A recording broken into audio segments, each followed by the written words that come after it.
Hello everyone, my name is Yatin Madan और आज हम इलेक्ट्रिसिटी चैप्टर का पार्ट 2 करने जा रहे हैं। तो मैंने एक पार्ट 1 भी बनाया, अगर आपने वो वीडियो नहीं देखा है तो प्लीज जल्दी से जाके उसे देखिए। उसमें हमने electric current, potential difference, circuits और how to make a circuit and different symbols of a circuit के बारे में बात किया था। तो पहले उस वीडियो को जाके देख लीजिए और फिर हम इस वीडियो को स्टार्ट करते हैं। तो इस वीडियो को हम स्टार्ट करते हैं पूरे चैप्टर के सबसे इंपॉर्टेंट टॉपिक से, जो है ओम्स लॉ। तो ओम्स लॉ की एक बड़ी सी डेफिनेशन है और ओम्स लॉ आपको बहुत अच्छे से करना है। तो हम समझ लेते हैं कि ओम्स लॉ होता क्या है। तो ओम्स लॉ के लिए सबसे पहले हम एक सर्किट ड्रॉ करते हैं, जो हम बार बार करते आ रहे हैं। पार्ट 1 में हमने बहुत बार ड्रॉ किया है। सो यहाँ पे एक बैटरी है, यहाँ पे हमने क्या किया है, एक बल्ब को अटैच कर दिया है और उसके बाद हमने यहाँ पे एक एमीटर को लगा दिया है। अब एमीटर हमारा क्या करता है कि करंट को मेजर करता है। तो हमने एमीटर को अटैच कर दिया। एमीटर हम कहीं पे भी लगा सकते हैं, यहां पे भी, यहां पे भी, यहां पे भी, but it should be connected in series में लगना चाहिए। अब हमें क्या करना है, पोटेंशियल डिफरेंस को भी मेजर करना है। तो यहां पे हमने एक वोल्ट मीटर को लगा दिया है। तो वोल्ट मीटर हमेशा पैरेलल में लगता है, it should be connected in parallel. So एक बल्ब, एमीटर, वोल्ट मीटर और एक बैटरी। आप चाहें तो स्विच भी लगा सकते हैं कहीं पे। तो जब हमने स्विच ऑन किया, तो हमारा करंट ऐसे करके फ्लो करेगा, ये पॉजिटिव एंड नेगेटिव एंड ये पॉजिटिव एंड ये नेगेटिव। मैंने याद होगा आपको, मैंने बताया था कि बैटरी से हम इसके पॉजिटिव और नेगेटिव चार्ज को डिटरमाइन करते हैं। जैसे जैसे करंट जा रहा है तो current positive to negative, positive to negative. तो ये हमारा जो बेसिक सर्किट है, ये ओम्स लॉ का बेसिक सर्किट है। अब ओम्स लॉ कहता क्या है कि अब हमने एक एक्सपेरिमेंट किया। हमने क्या किया, जब हमने पोटेंशियल डिफरेंस को बढ़ाया, मींस जब हमने, अगर ये 5 वोल्ट की बैटरी है तो हमने इसको बढ़ा दिया। अब हमने क्या किया, 10 वोल्ट की बैटरी लगाई। तो जब पहले 5 वोल्ट की बैटरी लगाने पे अगर करंट 2 एम्पियर आ रहा था, तो अब जो करंट है वो बढ़ गया। जो करंट है वो बढ़ गया, सपोज 6 एम्पियर्स हो गया। अब हमने बैटरी को और बढ़ाया, हमने 15 वोल्ट कर दिया, तो करंट की वैल्यू कुछ और आ गई, करंट और ज्यादा हमारा बढ़ गया। तो करंट हमारा बढ़ता जा रहा है जैसे जैसे हम V को बढ़ा रहे हैं। सो this is the Ohm's law. तो जैसे जैसे V बढ़ता जा रहा है, जैसे जैसे V की वैल्यू बढ़ती जा रही है, पोटेंशियल डिफरेंस की वैल्यू बढ़ती जा रही है, वैसे वैसे ही हमारा जो करंट है वो भी बढ़ता जा रहा है। सो V और I के बीच में एक रिलेशन है which is known as directly proportional. Means अगर एक बढ़ रहा है तो दूसरा भी बढ़ेगा और अगर एक कम हो रहा है तो दूसरा भी कम होगा। इसको हम फिजिक्स में बोलते हैं डायरेक्टली प्रोपोर्शनल। सो V और I डायरेक्टली प्रोपोर्शनल है। This is known as the Ohm's law. अब अगर हम इसका एक ग्राफ ड्रॉ करें, तो ये ग्राफ भी बहुत बार पूछा जाता है एग्जाम्स में। तो इसका एक ग्राफ जो आता है वो स्ट्रेट लाइन ग्राफ आता है। मतलब अगर यहां पे V है और यहां पे I है, तो V और I, मतलब V अगर बढ़ा रहे हैं तो I भी बढ़ रहा है। सपोज V, हम इसी एग्जांपल पे बना लेते हैं, अगर V 10 है तो I हमारा जो है वो 2 ले लिया हमने। अगर जो V हमारा 10 है तो हमने इसको 6 ले लिया, और अगर V हमारा 15 है तो ये आ गया हमारा 10। तो जैसे जैसे हम V बढ़ा रहे हैं, I भी वैसे वैसे ही बढ़ रहा है। तो this is the Ohm's law. तो अब इसकी डेफिनेशन देख लेते हैं। The electric current flowing through a conductor. तो कंडक्टर, इस केस में हमने बल्ब लिया है। तो the electric current flowing through a conductor is directly proportional to the potential difference. Means जो करंट जा रहा है कंडक्टर में से वो डायरेक्टली प्रोपोर्शनल है किसके, पोटेंशियल डिफरेंस के।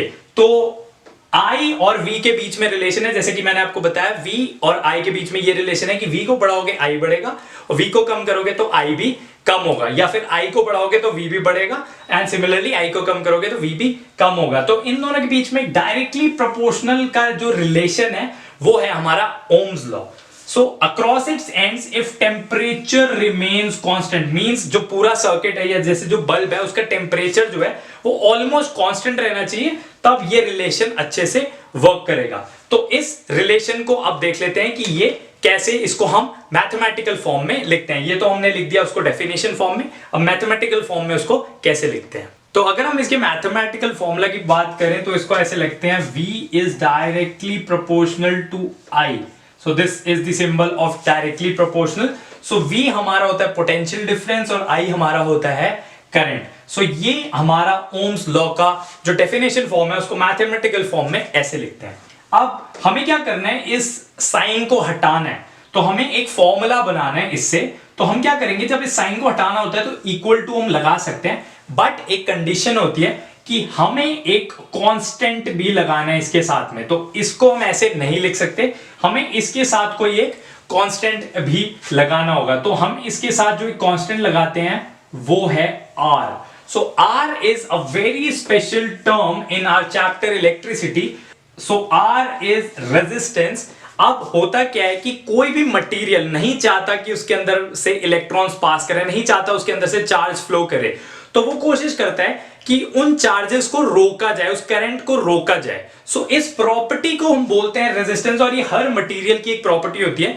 कुछ मटेरियल बहुत ज्यादा अपोज करते हैं पार्टिकल्स को और कुछ मटेरियल इजीली फ्लो करने देते हैं, थोड़ा सा अपोज करते हैं। तो अगर हम डेफिनेशन की बात करें तो डेफिनेशन है इसकी ये।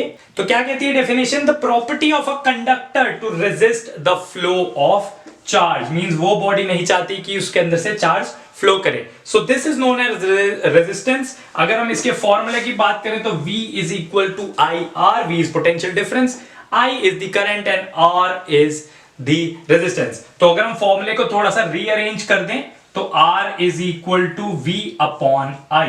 This is the formula. अब अगर हम SI यूनिट की बात करें तो रेजिस्टेंस की भी एक यूनिट है। जैसे मैं हर यूनिट के लिए बोल रहा हूं कि अगर हम बोले 5 इज द रेजिस्टेंस तो क्या यूनिट लगाएंगे, तो एक सिंबल हम लगाते हैं and this symbol is known as Om.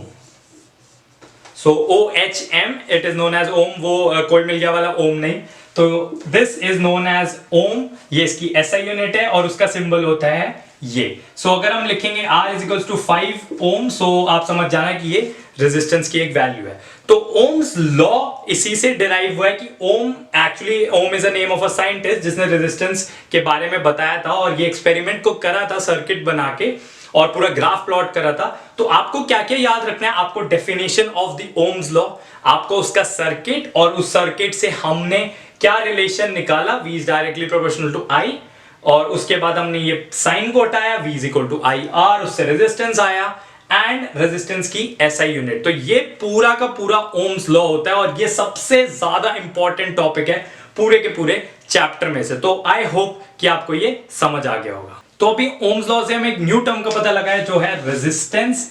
I hope आपको समझ आ गया होगा। तो रेजिस्टेंस के बारे में बात करते हैं। तो हमने बात करी कि उसका फॉर्मूले की अगर हम बात करें तो ये उसका फॉर्मूला हो जाएगा।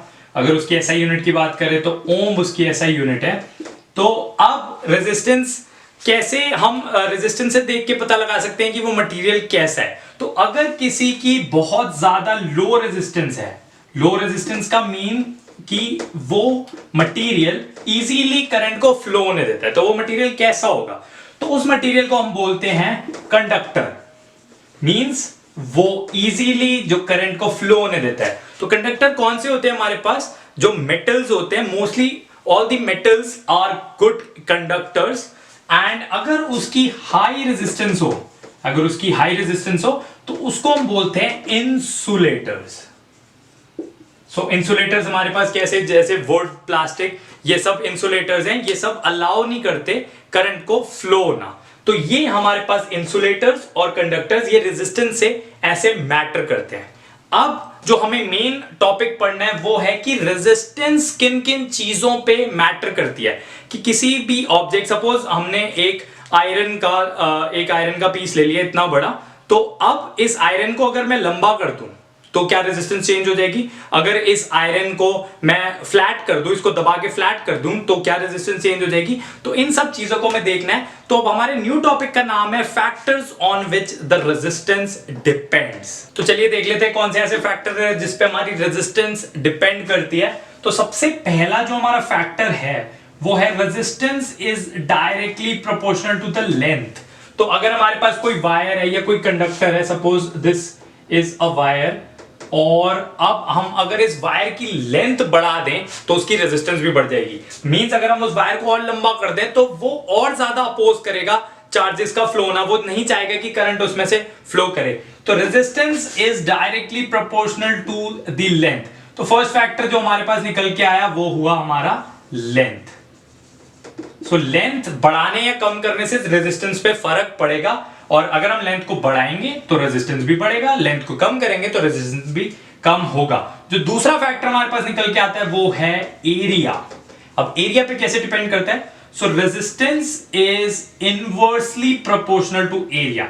तो साइन हमारे पास सेम ही होता है, बट हम 1/a लिख देते हैं। तो ये 1/a हमारा है एरिया। मींस अगर हम एरिया को बढ़ाएंगे तो रेजिस्टेंस कम होगा, और अगर हम एरिया को कम करेंगे तो रेजिस्टेंस बढ़ेगा। तो इसकी एग्जांपल से इसको समझते हैं, और एरिया क्या होता है उसको भी देख लेते हैं एक बार। तो अगर हमारे पास ये वायर है या ये कंडक्टर है एक, तो अगर हम इसमें अगर करंट ऐसे जा रहा है तो एरिया हम इस वाले को लेंगे, जहां से करंट जा रहा है दैट इज आवर एरिया। तो ये वाला हमारा एरिया होगा।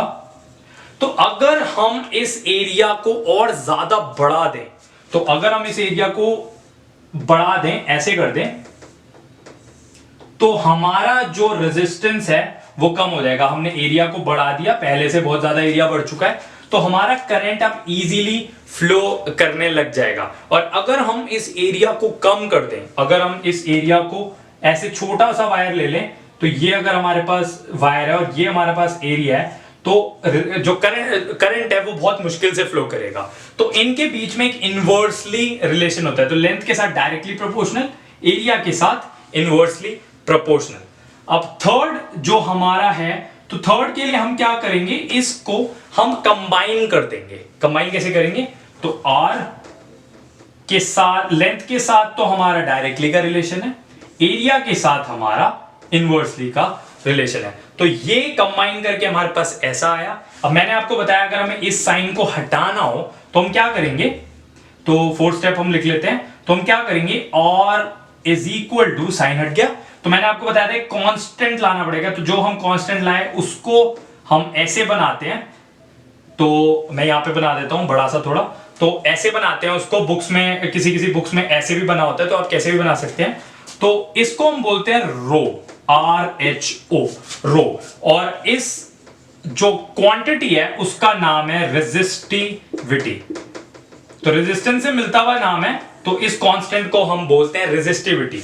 तो factors on which the resistance depend, पहला आ गया लेंथ, दूसरा हो गया एरिया। अगर आपसे कोई फॉर्मूला पूछे तो आपको ये वाला जो फॉर्मूला है वो यूज करना है। और फॉर्मूले पे हम कैसे आए, तो ये भी आ जाता है कि derive the formula for resistivity. तो आपको फर्स्ट स्टेप ये लिखना है, R is directly proportional to L। Second ये R is inversely proportional to area. दोनों को कंबाइन करा, इस साइन को हटाया, और हमारे पास ये फॉर्मूला निकल के आ गया। इसको हम बोलते हैं रेजिस्टिविटी। और SI जो इसका नाम है, सिंबल का नाम है, वो है रो।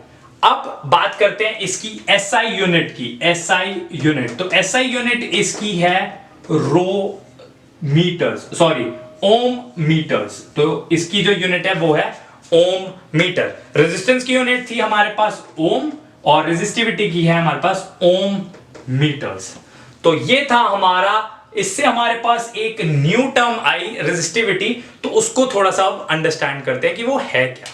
तो अभी हमने देखा रेजिस्टिविटी के बारे में। अगर उसकी डेफिनेशन के बारे में बात करें तो it is the characteristic property of a material, मतलब एक मटेरियल की प्रॉपर्टी होती है बाय नेचर। तो कोई इसकी जो डेफिनेशन है वो ज्यादा इंपॉर्टेंट नहीं है।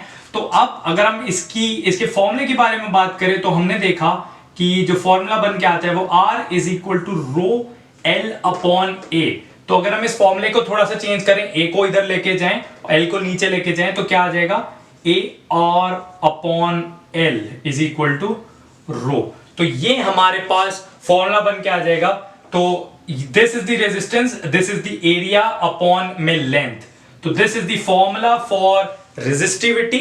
अब इसकी बात करें, SI यूनिट हमने देख लिया। SI यूनिट आता है ओम मीटर, मतलब कितनी रेजिस्टिविटी है, 10 ओम मीटर इज द रेजिस्टिविटी। अब देख लेते हैं कि कंडक्टर्स और इंसुलेटर, कंडक्टर्स वो मटेरियल्स होते हैं जिसमें से इजीली फ्लो कर देता है करंट, और इंसुलेटर्स वो होते हैं जिसमें से इजीली करंट फ्लो नहीं कर पाता। तो अब अगर हम इसकी बात करें तो 10⁻⁻8 रो मीटर टू 10⁻⁻6 रो मीटर्स, ये इसकी रेंज होती है रेजिस्टिविटी की। ये किसके बारे में हम बात कर रहे हैं? ये हम कंडक्टर्स के बारे में बात कर रहे हैं। तो कितनी लो रेजिस्टिविटी आप देख सकते हो कंडक्टर की। इसका मतलब अगर आपको नहीं पता तो मैं बता देता हूं, मतलब 1/10 और 8 zeros 1 2 3 4 5 6 7 8। तो आप 1 को इतने से डिवाइड करो तो जो आपके पास आंसर आएगा, तो इतनी कम रेजिस्टिविटी है कंडक्टर की, मतलब वो कितनी इजीली फ्लो करने देता है करंट को। और अगर हम इंसुलेटर्स की बात करें तो इंसुलेटर्स की जो होती है वो होती है 10⁻12 टू 10⁻18। सो ये होती है रेजिस्टिविटी ऑफ द इंसुलेटर्स। तो आप इमेजिन कर सकते हो 10⁻12 का क्या मतलब है कि 2 3 4 5 6 7 8 9 10 11 12। तो ये एक रेजिस्टिविटी है इंसुलेटर्स की। तो आप इमेजिन कर सकते हो कि कितनी ज्यादा इसकी वैल्यू है। तो दिस इज रेजिस्टिविटी। आपको याद रखना है, थोड़ा सा रेंज याद रखना है, पूरा इसको याद नहीं कर लेना है। आपको थोड़ी सी रेंज पता होनी चाहिए कि इंसुलेटर्स और कंडक्टर्स में क्या फर्क है अगर हम रेजिस्टिविटी की बात करें तो। अब चलते हैं अपने नेक्स्ट टॉपिक पे। तो नेक्स्ट टॉपिक जो हमारा है वो है रेजिस्टेंस इन सीरीज। अब इसका क्या मतलब है? इसका मतलब ये है कि कुछ रेजिस्टेंस, तो ऐसे इंस्ट्रूमेंट्स जो करंट को रोकते हैं, ज्यादा रोकते हैं करंट को जाने से, तो उनको हम बोलते हैं रेजिस्टेंस। आप इसको ऐसे भी इमेजिन कर सकते हैं कि यहाँ पे एक टीवी लगा हुआ है, एक रेफ्रिजरेटर लगा हुआ है, एक गीजर लगा हुआ है। तो ये जो डिवाइसेस हैं ये भी करंट को रोकते हैं। या आप इमेजिन कर सकते हो 3 बल्ब लगे हुए हैं, बिकॉज बल्ब की भी कुछ रेजिस्टेंस होती है। जो भी हमारे पास इलेक्ट्रिकल इंस्ट्रूमेंट्स होते हैं उनकी कुछ रेजिस्टेंस होती है। तो हम वो पूरा इंस्ट्रूमेंट ना बना के उसको रेजिस्टर बोल देते हैं, उसको रेजिस्टर के फॉर्म में बना देते हैं। तो ये हमारा रेजिस्टर है। अब हमने क्या किया, इसके साथ एक बैटरी या सेल लगा दिया, ठीक है। तो अब हम क्या करेंगे, एक स्विच लगा देते हैं यहां पे। एक हमें करंट मेजर करना है तो हम एक एमीटर लगा देते हैं। अब हमें पोटेंशियल डिफरेंस भी मेजर करना है तो हम एक वोल्ट मीटर को लगा देते हैं। अब जल्दी से इनके सिंबल्स बना लेते हैं। और अब करंट फ्लो कर रहा है तो करंट ऐसे करके जा रहा है, ऐसे करके जाएगा करंट इनमें से, और ऐसे करके ये हमारा करंट जो है वो फ्लो कर रहा है। तो ये हमारा एक सर्किट है। अब इस रेजिस्टेंस का हम नाम दे देते हैं, ये R1 है, ये R2 है और ये R3 है, ठीक है। अब हमें क्या करना है, हमें पोटेंशियल डिफरेंस और करंट की वैल्यू जो है वो फाइंड आउट करनी है। तो हमें क्या करना है कि अगर हम इन तीनों रेजिस्टेंस को हटा के एक रेजिस्टेंस लगाना चाहें तो उसकी वैल्यू क्या होगी।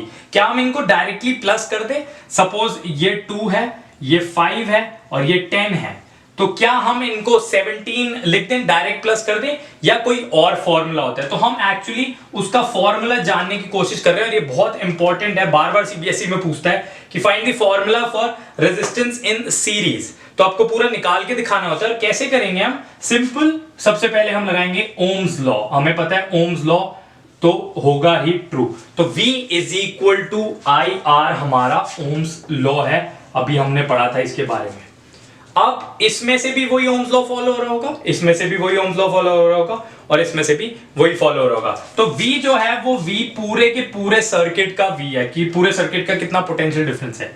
I जो है वो पूरे सर्किट में कितना करंट फ्लो कर रहा है, और R हमारा है पूरे सर्किट का रेजिस्टेंस, मतलब इन तीनों को प्लस करके रेजिस्टेंस। तो हमें क्या करना है, इस R की वैल्यू को फाइंड आउट करना है कि हमारे पास क्या फॉर्मूला बन के आएगा। तो देखते हैं उसको हम कैसे करेंगे। तो इसको हम कैसे करेंगे, तो बहुत ध्यान से देखना। तो ये हमारा फर्स्ट स्टेप है। हम क्या करेंगे, जो ये वाला V है वो किसके इक्वल है? तो अगर हम इस पॉइंट से इस पॉइंट की बात करें, इस पॉइंट से इस पॉइंट की बात करें, ये हमारा पूरा V है जो पूरे सर्किट का पोटेंशियल डिफरेंस है। तो वो किसके इक्वल होगा? इस पॉइंट से इस पॉइंट के, प्लस इस पॉइंट के इस पॉइंट से, प्लस इस पॉइंट के इस पॉइंट से। बिकॉज इन तीनों को जब हम ऐसे प्लस कर रहे हैं तो वो इसके इक्वल आ रहा है। तो सीरीज सर्किट में क्या होता है कि पोटेंशियल डिफरेंस डिवाइड हो जाता है। मींस जो पूरा अगर यहां पे 9 आ रहा है तो ये 3 3 3 ऐसे करके डिवाइड हो जाएगा। तो हमें क्या करना है, तो हमारे पास हमें पता है कि ये सीरीज में है, तो V is equal to V1 plus V2 plus V3, मतलब इसका पोटेंशियल डिफरेंस प्लस इसका पोटेंशियल डिफरेंस प्लस इसका पोटेंशियल डिफरेंस होगा हमारा टोटल पोटेंशियल डिफरेंस पूरे सर्किट का। तो ये हमारे पास फर्स्ट स्टेप आता है इससे। अब हमें पता है ओम्स लॉ, V की वैल्यू कितनी होती है? IR। तो V is equal to IR। तो ये जो आर है ये टोटल सर्किट का है, मतलब पूरे सर्किट का है, और यही हमें फाइंड करना है। तो हम इसको लिख सकते हैं आर सीरीज, मतलब कि ये पूरे सीरीज का आर है ये। अब V1 की वैल्यू क्या होगी, I R one plus I R two, मतलब ये वाला करंट, इसमें से आई अगर निकल रहा है करंट तो इसमें भी आई जा रहा है, इसमें भी आई जा रहा है, इसमें भी आई जा रहा है, और ये वापस जा रहा है। तो पूरे सर्किट में आई जो है वो सेम रह रहा है, वो पूरे सर्किट में ही फ्लो कर रहा है। तो इसकी वैल्यू क्या होगी, I R one plus I R two plus I are three. तो हमने तीनों V की जगह उसको फॉर्मूले को ओम्स लॉ में से लगा दिया है। अब क्या करेंगे, ये आई कॉमन ले लेंगे हम इसमें से, तो आई आर एस यहां पे तो सेम रहेगा इज इक्वल टू आई, और अब हम क्या करेंगे, कॉमन लेके R1 plus R2 plus R3, तो ये हमारे पास बच जाएगा। अब क्या होगा, I एंड I कैंसिल दोनों साइड से, तो हमारे पास फॉर्मूला जो निकल गया है मैं यहां पे लिख देता हूं, RS is equal to R1 plus R2 plus R3। मतलब कि अगर तीन रेजिस्टेंस सीरीज में कनेक्टेड है तो हम उसको डायरेक्टली ऐड कर सकते हैं। मींस अगर यहां पे जैसे मैंने एग्जांपल लिया था 2 5 10 का, ये 2 ओम है, ये 5 ओम है और ये 10 ओम है, तो हम तीनों को ऐड करके एक न्यू सर्किट बना सकते हैं। तो हम तीनों की जगह एक ही रेजिस्टेंस लगा सकते हैं और उसकी वैल्यू जो हो जाएगी वो हो जाएगी 17 ओम। तो तीनों की जगह हम एक लगा सकते हैं और उसको हम 17 लिख सकते हैं, मतलब उसको हम प्लस करके लिख सकते हैं। तो ये जो पूरा इतना बड़ा सा सर्किट है ये इतना छोटा सा रह जाएगा अगर हम इन तीनों को बस ऐड कर लें। तो ये जो हमने स्टेप्स करें, this is the derivation of the formula, हमने फॉर्मूला को निकाला है और ये बहुत इंपॉर्टेंट है हमारी बोर्ड एग्जाम्स के लिए। तो चलिए अपने नेक्स्ट टॉपिक की तरफ चलते हैं जो है रेजिस्टेंस इन पैरेलल। तो इस बार हमने क्या किया, इस बार हमें जो रेजिस्टेंस है उसको पैरेलली अप्लाई करना है। मतलब कि ये हमारा एक रेजिस्टेंस है, इसके पैरेलल दूसरा और इसके पैरेलल ही तीसरा, ऐसे करके। तो ये तीन रेजिस्टेंस हमारे पैरेलल हैं, ये हो गया R1, ये हो गया R2 और ये हो गया R3। अब इस सर्किट को चलाने के लिए हमें एक बैटरी या एक सेल का यूज करना पड़ेगा। तो ये हमारी बैटरी है, इसके हम साइन बना देते हैं और ये करंट हमारा ऐसे करके फ्लो करना स्टार्ट कर देगा और यहां से आ जाएगा। अब हमें इसका पोटेंशियल डिफरेंस भी मेजर करना है, तो हम क्या करेंगे, इन तीनों के अक्रॉस ही एक वोल्ट मीटर को हम लगा देंगे जो हमें इस पॉइंट और इस पॉइंट का पोटेंशियल डिफरेंस देगा। तो जल्दी से हम इसके साइन भी बना लेते हैं। अब हमें करंट भी मेजर करना है, तो इसमें हम एमिटर लगाएंगे, बट देखिए कैसे लगाएंगे हम एमिटर। तो हम एमिटर यहां ना लगा के यहां इनके साथ में लगाएंगे, तो हमें 3 एमिटर लगाने पड़ेंगे। अभी मैं उसका रीजन भी बता देता हूं।